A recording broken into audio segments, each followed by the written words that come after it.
Have you ever noticed how certain people walk into a room and immediately command attention?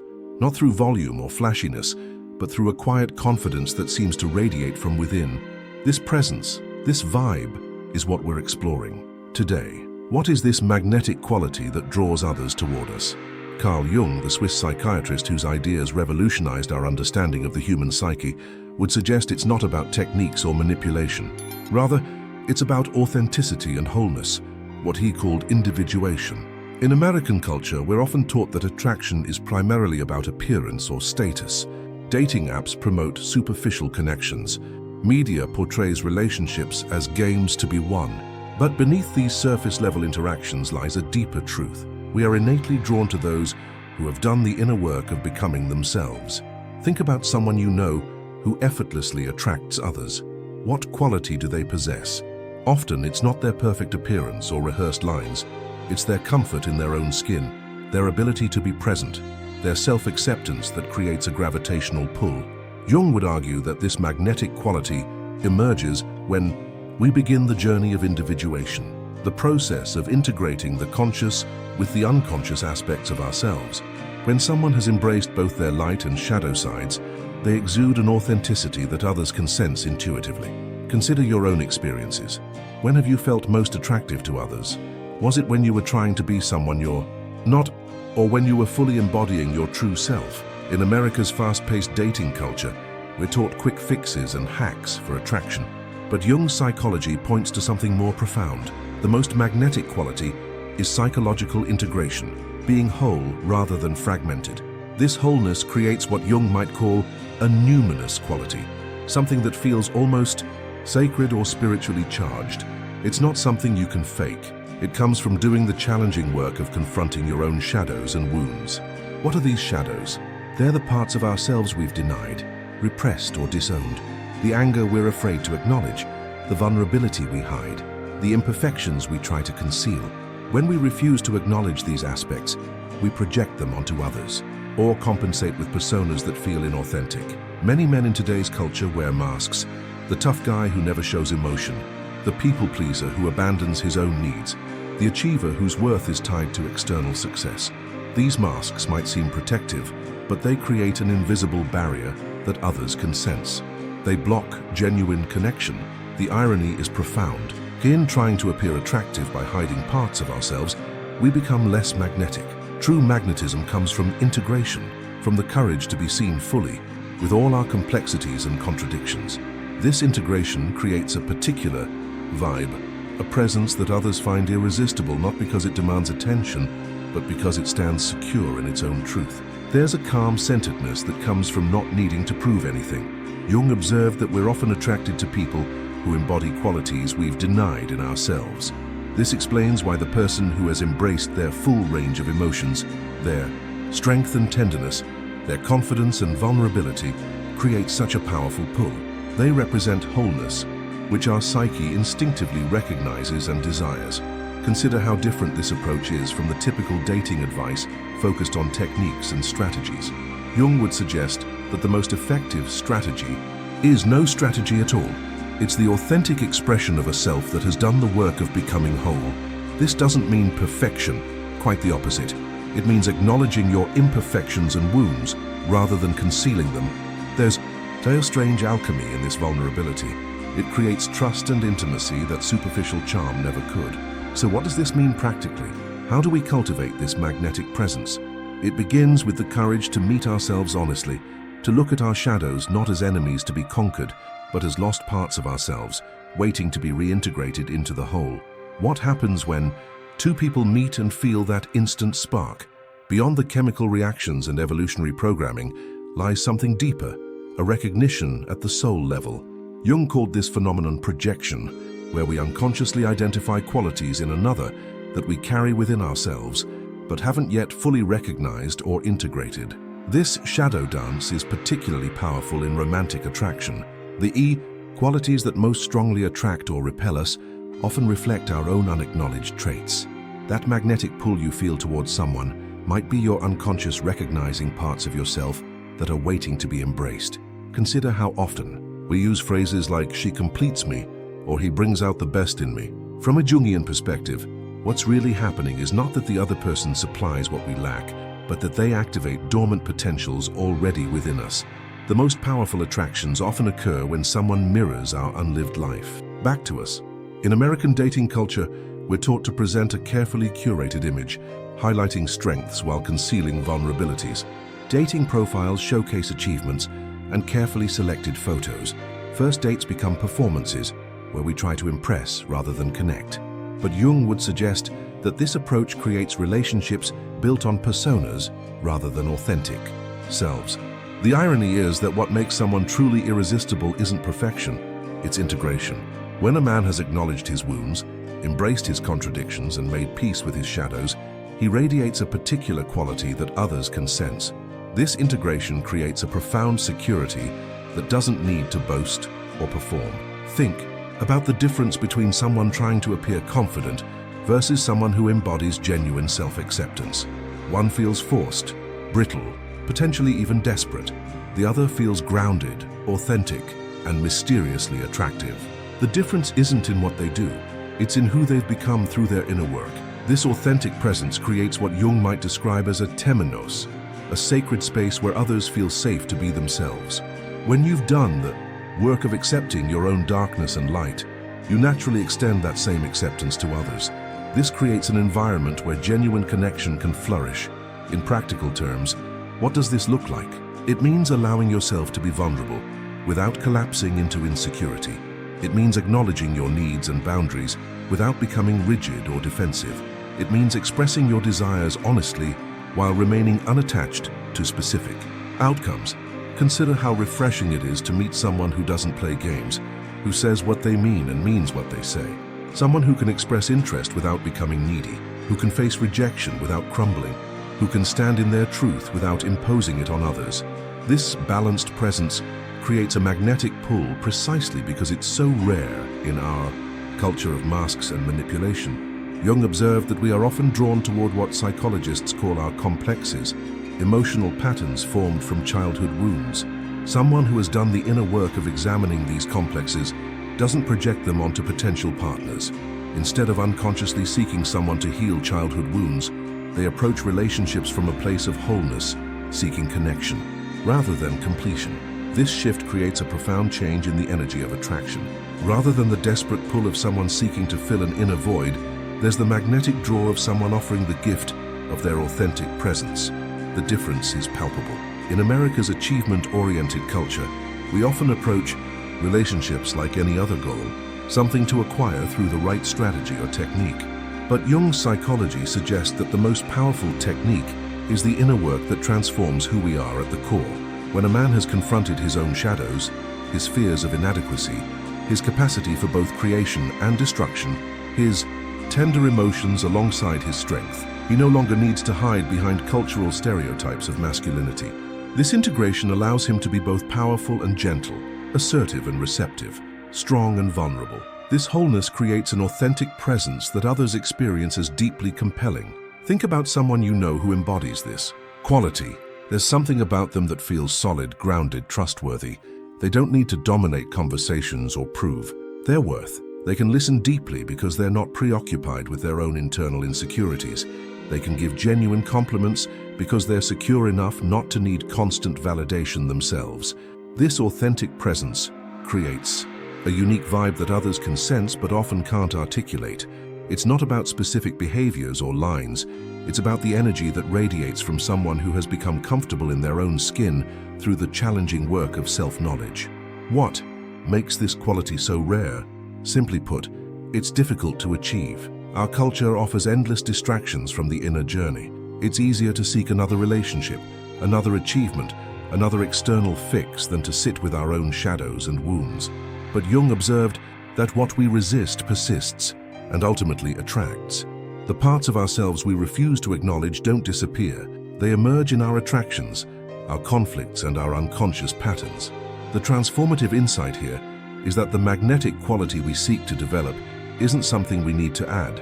It's something we uncover by removing the layers of defenses, personas, and compensations we've built to protect ourselves.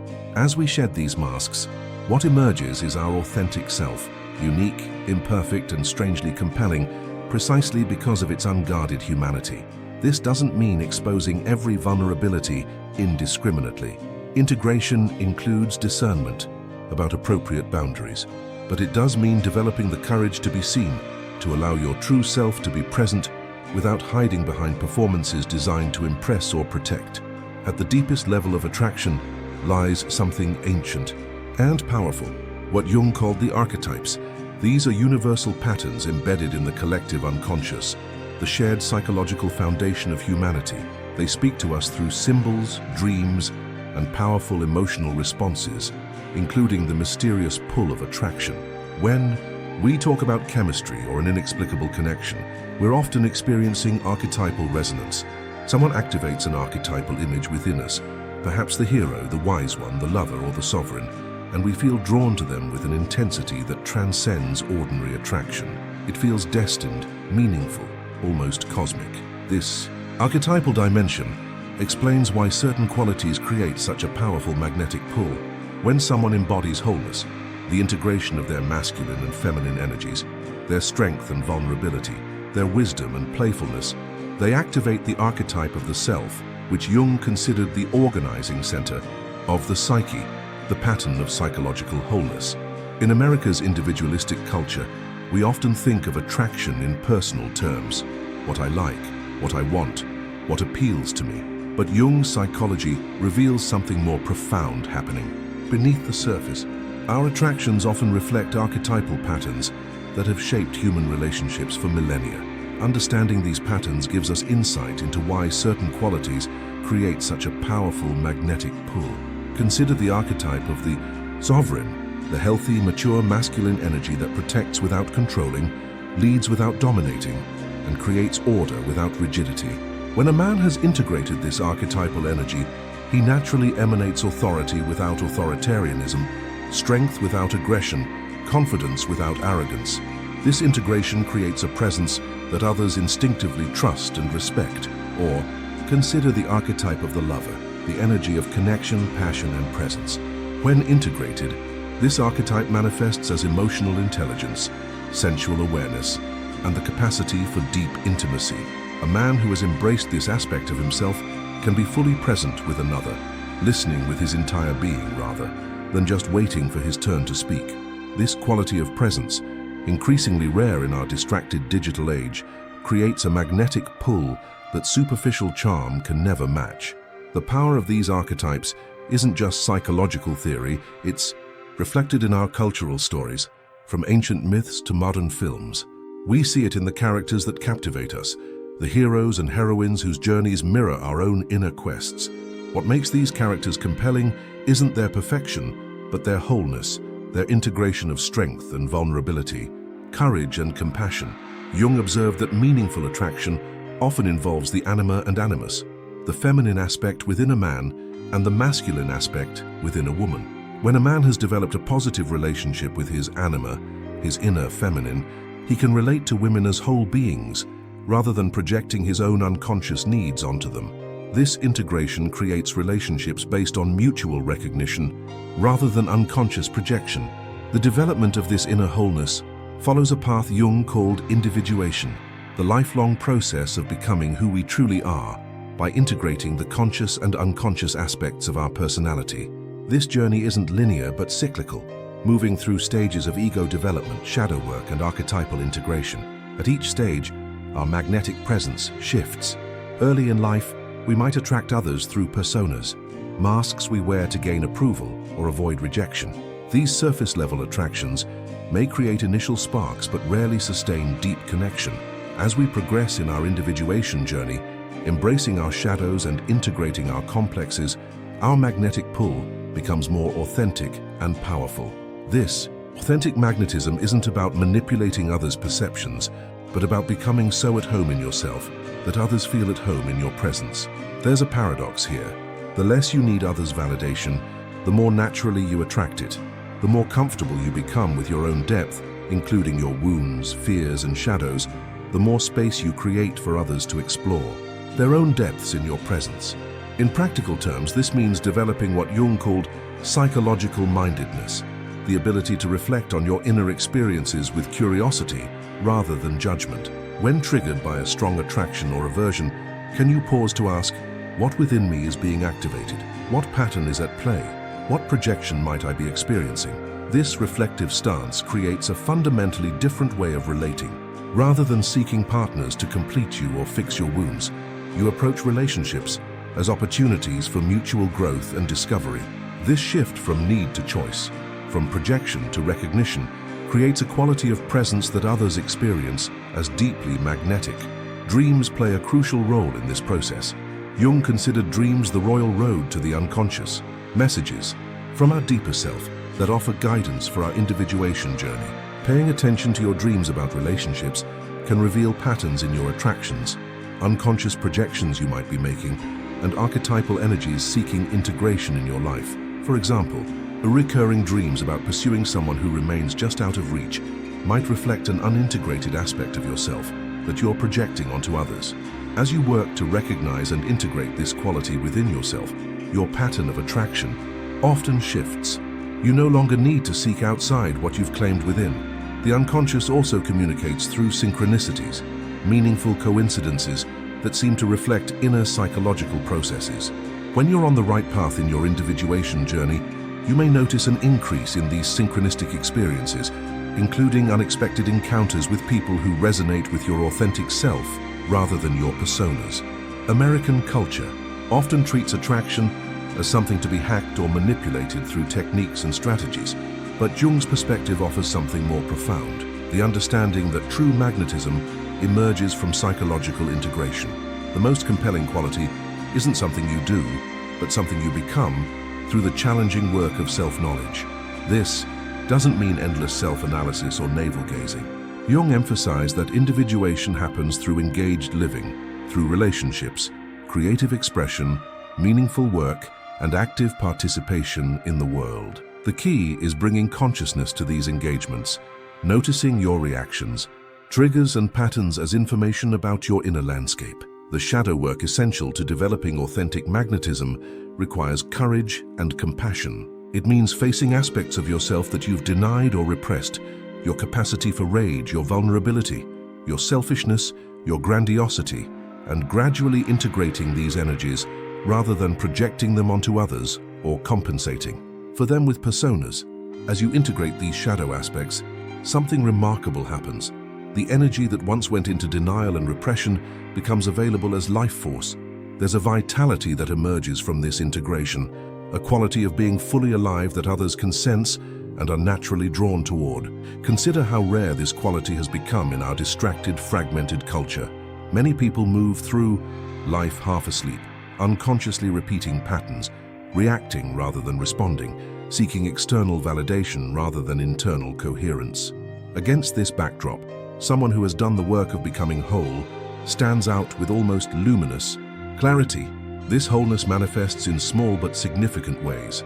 It's visible in someone who can maintain their center during conflict rather than becoming reactive. It shows in someone who can hold space for another's pain without trying to fix, dismiss, or escalate it. It appears in someone who can express desires directly without manipulation or demand, and receive both yes and no with equanimity. These qualities create trust at a profound level. Others sense that you're not playing games, wearing masks, or projecting unconscious needs. This trust creates the foundation for genuine intimacy, the experience of being fully seen and accepted that we all long for at the deepest level. Jung observed that relationships serve as containers for our psychological development. The right relationship at the right time can catalyze growth by bringing unconscious patterns into awareness. But the most transformative relationships aren't those that keep us comfortable in our old patterns. They're those that challenge us to become more whole. This perspective transforms how we approach attraction. Rather than asking, who am I attracted to and how can I attract them, we might ask, what does this attraction reveal about my own psychological journey? What aspect of myself might I be meeting through this person? This reflective stance doesn't diminish the magic of attraction. It deepens it by connecting it to our soul's journey. In American culture, we often seek quick fixes and immediate gratification. But developing the magnetic presence we're discussing takes time and commitment. It requires weathering the storms of triggering relationships, facing uncomfortable truths about yourself, and doing the consistent inner work of integration. There's no shortcut to authentic presence. It's earned through lived experience and conscious reflection. The reward for this work is a quality of being that transforms not just your relationships, but your entire experience of life. When you're no longer trapped in unconscious patterns or defensive postures, you become available to the richness of the present moment. This quality of presence to yourself, to others, to life itself, creates a magnetic field that naturally draws others toward you. Not everyone will be attracted to this authentic presence. Those caught in their own unconscious patterns may find it threatening rather than appealing. But those who are ready for genuine connection will recognize and be drawn to the rare quality of someone who has done the work of becoming whole. This is the one vibe that creates the deepest, most meaningful attraction. Not a technique to be mastered, but a quality of being to be developed through the lifelong journey of individuation. It's available to anyone willing to undertake the challenging but rewarding work of becoming who they truly are.